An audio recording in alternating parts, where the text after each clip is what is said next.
Now I'd like to talk about projects. Many schools do project-based learning, by which they typically mean a project where the teacher designs a project so that children may learn about the cell or a particular place in history or some other academic subject.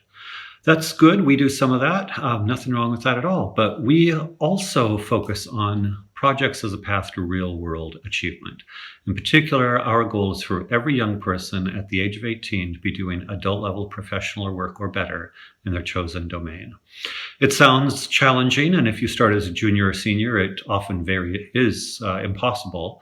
But if you start when children are young, and get them focused on taking initiative to do substantial projects that they care about, they can actually achieve a lot over the years.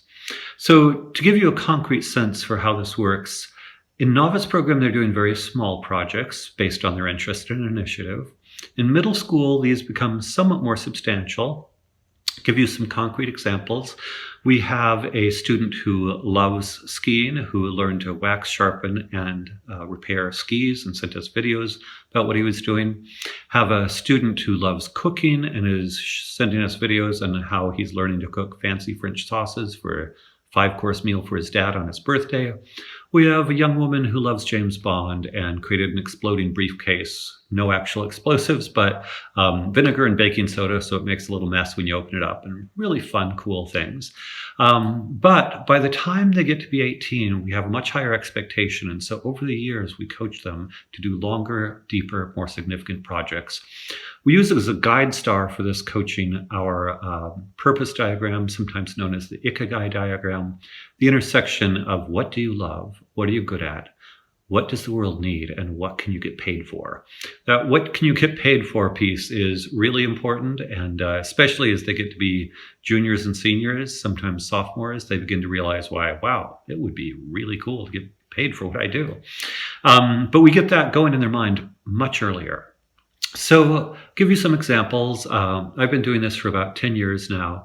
And at the high school senior level, I had a student who created the official website for an American Idol finalist. It was his celebrity website for a year, and then he fired the student, which was painful but a good experience. I had a student who did training videos for Kaiser Permanente, the California healthcare chain that was used in their corporate trainings. I had a student who wrote for Atlas Obscura, a website featuring obscure, interesting travel destinations, has more than 1 million monthly page views, edited by a former Atlantic Monthly City Journal editor. I had a student who did a music festival here in Austin. As a sophomore, he was booking bands, booking venues, selling tickets, made about $8,000. As a senior, he had a 3-day music festival, bands from around the world, $80,000 budget. I've had students create software companies, write novels. I had a student who was a day trader, made a bunch of money selling stocks over the years. Whatever it is, we want your child to gain experience doing something real in the real world that is either revenue generating and or recognized as adult level professional work. What people don't realize is that kind of project is not only a really great experience for the real world. To actually have done something and achieved something that people might pay for when you're 18 is not something that every 18-year-old has done, especially based on their own passions and interests. But more than that, it's actually a really valuable college application credential. The kid who had done a music festival, that helped him get into UT Austin.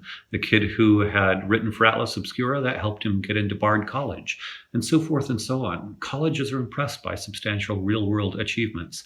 Read Cal Newport's How to Be a High School Superstar for how a B student can get into Stanford if their real-world achievement is significant enough. So we want students thinking like this and developing their projects, and then we mentor them week by week, month by month, year by year, to go from the fun, cutesy things that they're interested in to substantial real-world projects.